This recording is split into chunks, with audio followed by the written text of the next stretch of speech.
পরম করুণাময় ও অসীম দয়ালু আল্লাহর নামে শুরু। قل يا أيها الكافرون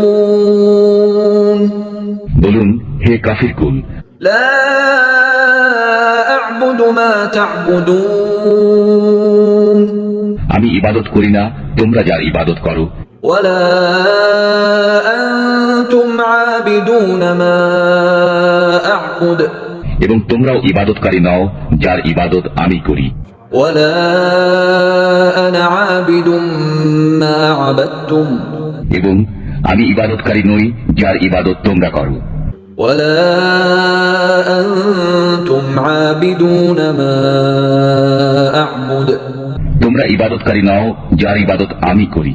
لكم دينكم ولي دين তোমাদের ধর্ম তোমাদের জন্য এবং আমার ধর্ম আমার জন্য।